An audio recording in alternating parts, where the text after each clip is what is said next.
Hello बच्चों, आज हम संयुग्मी अम्ल और संयुग्मी क्षार जिसे कॉन्जुगेट एसिड और कॉन्जुगेट बेस कहा जाता है उसके बारे में देखेंगे। ये क्लास 12th का आयनिक साम्य या आयनिक इक्विलिब्रियम चैप्टर का टॉपिक है और इससे रिलेटेड क्वेश्चंस जेईई नीट या कॉम्पिटिटिव एग्जाम्स में आते हैं। बोर्ड एग्जाम्स में भी मल्टीपल चॉइस या फिल अप द ब्लैंक्स में आता है और बहुत ही सरल टॉपिक है और स्कोरिंग टॉपिक है। तो देखते हैं हम संयुग्मी अम्ल या कॉन्जुगेट एसिड, संयुग्मी क्षार, कॉन्जुगेट बेस क्या होता है। तो सबसे पहले जानते हैं कि संयुग्मी अम्ल यानी कॉन्जुगेट एसिड क्या होता है। तो जब कोई बेस एक प्रोटॉन गेन करता है या जब कोई क्षार एक प्रोटॉन ग्रहण करता है तो उससे जो एसिड बनता है उसे हम कॉन्जुगेट एसिड कहते हैं या संयुग्मी अम्ल कहते हैं। और जब कोई एसिड प्रोटॉन डोनेट करता है या जब कोई अम्ल प्रोटॉन त्यागता है तो उससे जो क्षार बनता है उसे संयुग्मी क्षार कहते हैं या उसे हम कॉन्जुगेट बेस कहते हैं। तो डेफिनेशंस थोड़े कॉम्प्लिकेटेड है, टॉपिक पे आते हैं। तो हम सबसे पहले देखेंगे कि किस तरीके से हम कॉन्जुगेट एसिड या कॉन्जुगेट बेस को फाइंड आउट कर सकते हैं। इसके लिए एक सिंपल सा मैं ट्रिक आपको बता रहा हूं, सिर्फ ये ट्रिक इसी पे एप्लीकेबल होगा। हम जानते हैं कॉन्जुगेट एसिड जिसे हम संयुग्मी अम्ल कहते हैं, यानी इसमें आपको ये याद रखना है कि एसिड जो होता है वो ए से चालू होता है, ठीक। तो इसमें जो ये ए वर्ड है इसके ऊपर आप फोकस करेंगे और ए से हमको पता है कि होता है अंदर।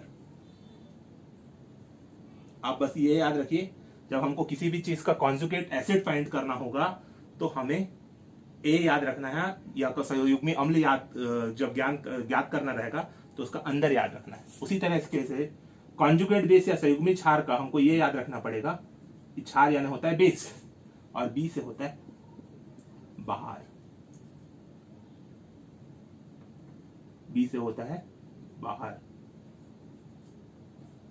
अब इसमें बात यह है कि एसिड में जो अंदर है उसमें हमको क्या अंदर करना है, H पॉजिटिव को अंदर लाना है और बेस में जब हम कॉन्जुगेट बेस की बात करेंगे तो हमें H पॉजिटिव को बाहर करना है।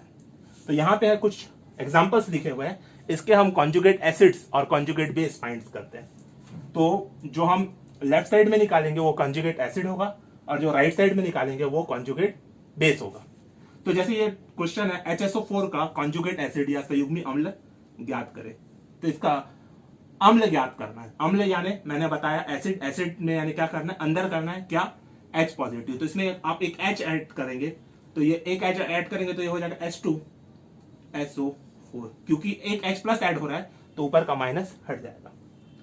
अब इसी तरीके से इसी HSO4 का अगर हमको कॉन्जुगेट बेस फाइंड करना होता तो हमें इससे एक H पॉजिटिव को क्या करना है, बाहर करना है। तो इसका एक H पॉजिटिव हम बाहर करते हैं तो देखते हैं कि ये क्या हो जाएगा, एक H पॉजिटिव बाहर हुआ तो बचा हमारे पास SO4, क्योंकि एक पॉजिटिव कम हो रहा है तो एक नेगेटिव बढ़ेगा and it will be SO4 2 minus.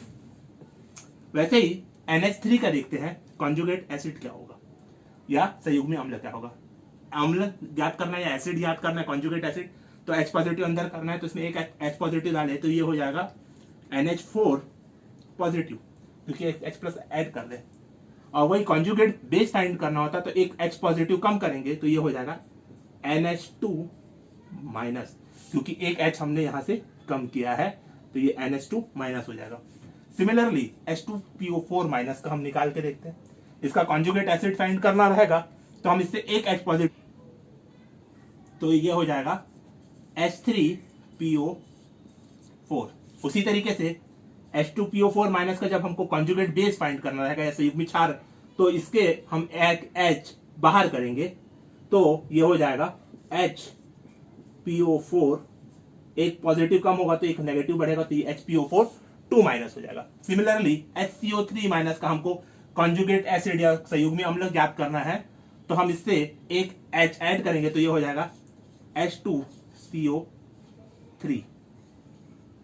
और अगर हमें इसे कॉन्जुगेट बेस या संयुग्मी क्षार फाइंड करना होगा तो हम इससे एक H को बाहर करेंगे, क्योंकि B से बेस और बाहर H पॉजिटिव होगा तो ये हो जाएगा CO3 2 माइनस।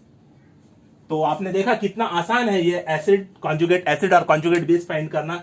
इसमें सिर्फ आपको ये ध्यान रखना है कि एक H पॉजिटिव अंदर डालना है और एक H पॉजिटिव बाहर निकालना है। कॉन्जुगेट एसिड में H पॉजिटिव अंदर करना है और कॉन्जुगेट बेस में H पॉजिटिव बाहर करना है। इतना सिंपल। हम फिर नए वीडियो के साथ मिलेंगे। Thank you.